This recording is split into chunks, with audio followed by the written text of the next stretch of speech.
Hello student, पिछली video में आपने पदार्थ के भौतिक स्वरूप के बारे में अध्ययन किया, तो उसकी सिलसिले में आज हम बात करते हैं पदार्थ के कणों के अभिलाक्षणिक गुण। यानी कि जो पदार्थ के कण होते हैं कई सूक्ष्म कणों से मिलकर बने होते हैं, तो वो कण अपने आप में क्या लक्षण रखते हैं, क्या गुण रखते हैं, क्या प्रदर्शित करते हैं। तो उसी में सबसे पहले बात करते हैं पदार्थ के कणों के बीच रिक्त स्थान का होना।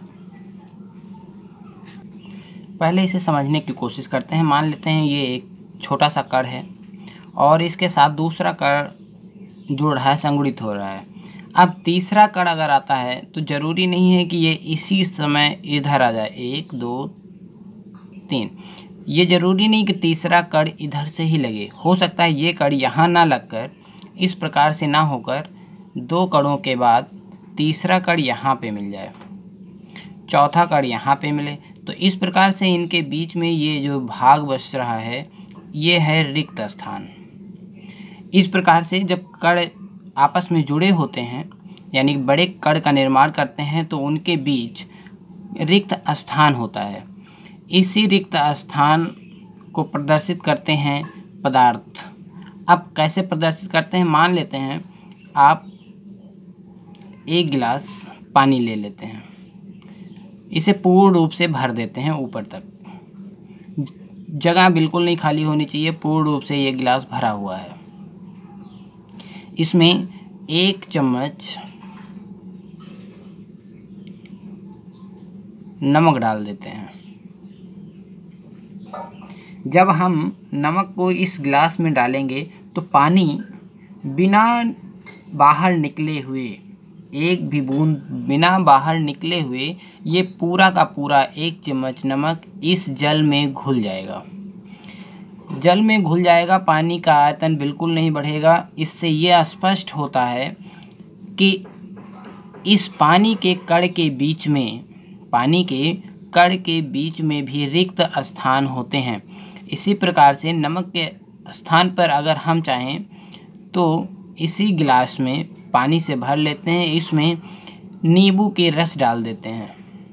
नींबू के रस, तो रस में भी तो कण है ना, और ये पानी जो भरा है उसमें भी कण हैं, पानी के कण हैं। तो पानी के कणों के बीच रिक्त स्थान है या नहीं ये जानने के लिए हम नींबू के रस डाल देते हैं।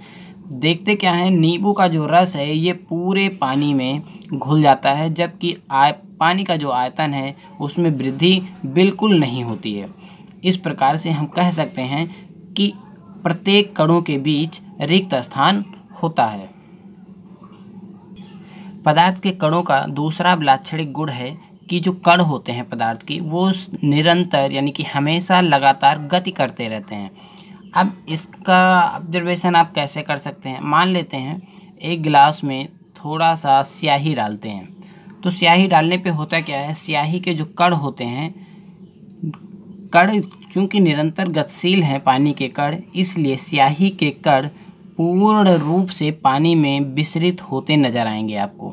आप कांच का एक गिलास लीजिएगा, उसमें पानी डालिएगा और थोड़ा सा रंग या स्याही डालिएगा, देखेंगे आप कि स्याही के जो कण हैं वो पूरे पानी में धीरे धीरे करके घुलते हुए नजर आएंगे। इस प्रकार से हम कह सकते हैं कि पदार्थ के कण निरंतर गतिशील रहते हैं। पदार्थ के कणों की गतिशीलता ताप बढ़ाने पर बढ़ जाती है और ताप कम करने पर घट जाती है। अगर गर्म पानी में आप स्याही डालेंगे और ठंडे पानी में स्याही डालेंगे, तो गर्म पानी में जो स्याही डालेंगे आप, वो शीघ्रता के साथ घुलेगी, जबकि ठंडे पानी में जो स्याही डालेंगे वो बहुत ही मंद गति से घुलेगी। इससे हम कह सकते हैं कि ताप बढ़ाने पर पदार्थ के कणों की गतिशीलता बढ़ जाती है। यहाँ हम देखते हैं लाल रंग के जो कण हैं जल के कण में घुल रहे हैं। ठंडे जल में अगर होंगे तो ये धीरे धीरे घुलेंगे, अगर गर्म जल है तो वो शीघ्रता के साथ घुल जाएंगे। अब लाल रंग के कण एक अलग पदार्थ है, जल के कण एक अलग पदार्थ हैं। दोनों मिलकर लाल रंग का जलीय विलयन बनाते हैं। जब दोनों मिल जाएंगे तो बनेगा लाल रंग का जलीय विलयन। इस प्रकार से दो अलग अलग या दो भिन्न भिन्न पदार्थ के कणों का स्वतः मिलना, बिना कोई प्रक्रिया के, ना कोई दबाव डालना, ना कुछ करना है, ये स्वतः ही मिल रहे हैं ना। स्वतः मिलने की जो प्रक्रिया होगी उसे हम कहते हैं विसरण। क्या कहते हैं? विसरण कहा जाता है। दो भिन्न भिन्न पदार्थों के कणों का स्वतः मिलना विसरण कहलाता है। पदार्थ के अभिलाक्षणिक गुण में एक गुण पदार्थ का एक दूसरे को आकर्षित करने का है। पदार्थ के जो कण हैं वो आपस में एक दूसरे को प्रबल आकर्षण के साथ बांधे हुए रखते हैं, जो कि हम ये कह सकते हैं अवस्थाओं के आधार पर, ठोस अवस्था, द्रव अवस्था तथा गैस अवस्था के आधार पर प्रत्येक पदार्थ के कण अलग अलग आकर्षण बल रखते हैं। ठोस में आकर्षण बल अधिक होता है, द्रव में उससे कम होता है तथा गैसों में लगने वाला आकर्षण बल जो होता है कणों के बीच वो बहुत ही कम होता है। इस प्रकार से अब समझना चाहें अगर हम कणों के बारे में, तो अगर हम मान लेते हैं ये जल की एक बूंद है, दूसरी बूंद यहाँ पर है, अगर हम इस जल की बूंद को इससे स्पर्श करा दें तो ये दोनों के दोनों मिलकर एक बड़ी बूंद के रूप में बन जाते हैं। इससे हम कह सकते हैं इस जल के जो कण हैं, इस जल के कण के साथ क्या करते हैं? आकर्षण बल रखते हैं। इस प्रकार से समान अणुओं के बीच में, समान कणों के बीच में लगने वाला जो आकर्षण बल होता है उसे कहते हैं संसंजन बल, जबकि विपरीत पदार्थों के बीच के कणों में लगने वाला जो बल होगा उसे हम कहेंगे असंजन बल। क्या कहेंगे? ये विपरीत अलग अलग पदार्थ हैं तो इनके बीच जो लगने वाला बल होगा इनके कणों के मध्य उसे कहेंगे असंजन बल, और समान प्रकार के अगर पदार्थ हैं तो उनके बीच में लगने वाला जो बल होगा उसे कहेंगे संसंजन बल। अब बात करते हैं आकर्षण।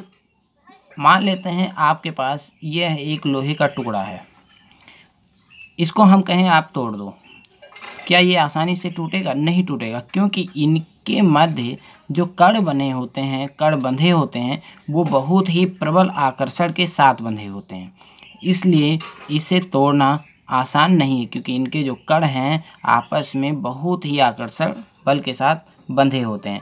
जबकि अगर हम पानी के कण की बात करें, पानी के एक बड़े कण की बात करें, तो इसे आप आसानी के साथ दो छोटे छोटे कणों में तोड़ सकते हो। अब यहाँ पे बात हुई, यहाँ पे प्रबल आकर्षण है, यहाँ पे आकर्षण कम हो गया, फिर भी जुड़ते हैं लेकिन उतना अधिक आकर्षण बल नहीं होता है जितना कि ठोस के मध्य है। इसी प्रकार से गैस के मध्य तो बिल्कुल आकर्षण बल नहीं है। इसे समझने के लिए आप गुब्बारे का उपयोग कर सकते हैं।